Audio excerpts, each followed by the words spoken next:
సరే ఏంటి వైసీపీ డుమ్మా కొట్టడం ఎలా చూడాలి? అది పూర్తిగా అవాస్తు సరైంది కాదు.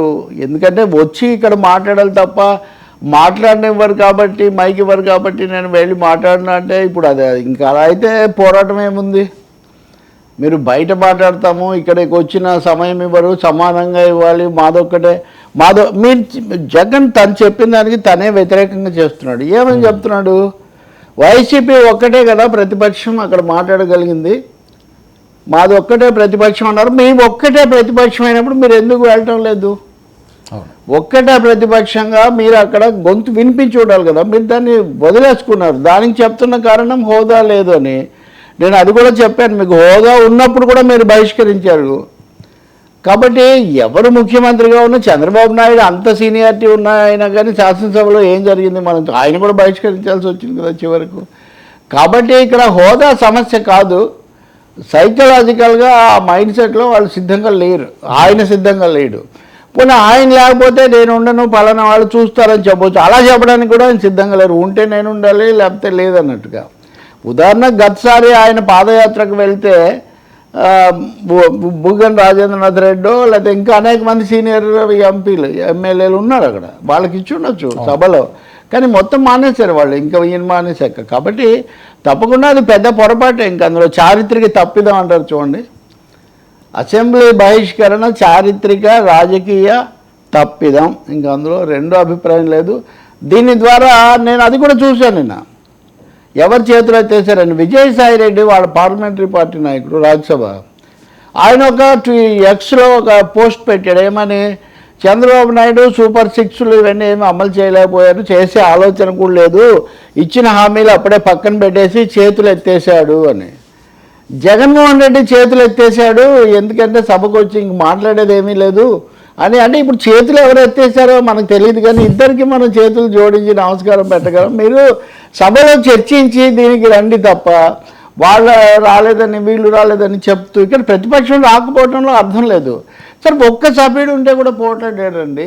అవును, ఒక్క సభ్యుడిన పోట్లాడాలి, నిలబడాలి తప్ప కోర్టులో పోట్లాడతారు కానీ సభలో ఎందుకు పోట్లాడరు? కమ్యూనిస్టుల ఆదర్శం కదా దీనికి, ఇంకా అందులో సందేహమే లేదు. నిజానికి సుందరయ్య గారు 1978లో తను బాగా పెద్ద ఆయన అయిన తర్వాత పోటీ చేశారు. 78లో ఎందుకు చేశారు అంటే ఆయన ఎప్పుడో 62లోనే వదిలేశారు గన్నవరం. 78లో ఎందుకు చేశారంటే ఒకవేళ పార్టీ తరఫున ఎక్కువ మంది గెలవకపోతే కనీసం ఉన్న ఒక్కరైనా ప్రముఖులుగా ఉండాలి నిన్న అని ఆ వయసులో ఓపిక తెచ్చుకొని ఆయన సభకు, ఇప్పుడు వెంకయ్యనాయుడు చంద్రబాబు నాయుడు వీళ్ళందరూ సభ్యులుగా ఆయనతో పాటు సమయం గడిపింది అప్పుడే 78 నుంచి 83 మధ్యలో. కాబట్టి ఆ విధమైన ఇది మీరు చూస్తారు. దేవగౌడ, అవును, దేవగౌడకి ఎంత బలం ఉందని ఈ వయసులో కూడా ఆయన పార్లమెంట్కి వెళ్తాడు, రాజ్యసభకి వెళ్తాడు. దేవగౌడ, చంద్రశేఖర్, పివి నరసింహారావు, అటల్ బిహారీ వాజ్పేయి వీళ్ళందరూ సభలో కూర్చునేవాళ్ళు కదండి, వాళ్ళకి ఇది ఉన్నా లేకపోయినా కానీ.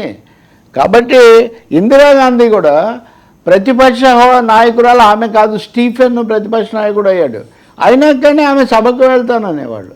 సభకు వెళ్లకుండా వీళ్ళు బహిష్కరించారు. కానీ అందువల్ల సభకు వెళ్ళకపోవడం, ఇప్పుడు ఆయన సమావేశమయ్యారట, ఏది ఎమ్మెల్యేలతో సమావేశమై చర్చిస్తున్నారని. ఉపయోగం ఏముందండి?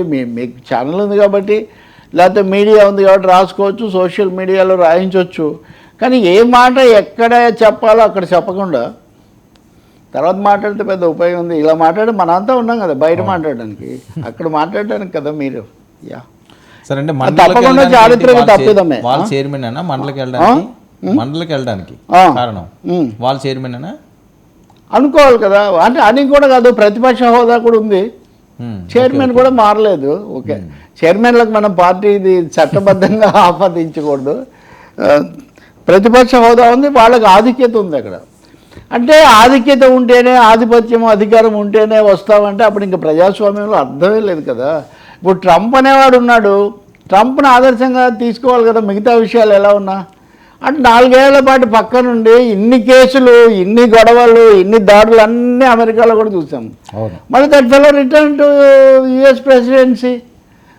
ఇన్ని రోజులు పోట్లాడాడు కాబట్టి కదా మళ్ళీ వచ్చాడు. మీరు అవేం మాట్లాడకుండా ఆ బాధ్యత సోషల్ మీడియాకి అప్పగించి, ఈ బాధ్యత మీడియాకి అప్పగించి మాట్లాడతానంటే దానికేం జస్టిఫికేషన్ లేదు, ఏమాత్రం అది సమర్థనీయం కాదు. అది ఒక విధంగా ఇదిగో ఇందాక అన్నట్టుగా చేతులు ఎత్తేసారు అన్నట్టుగా ఉంటుంది.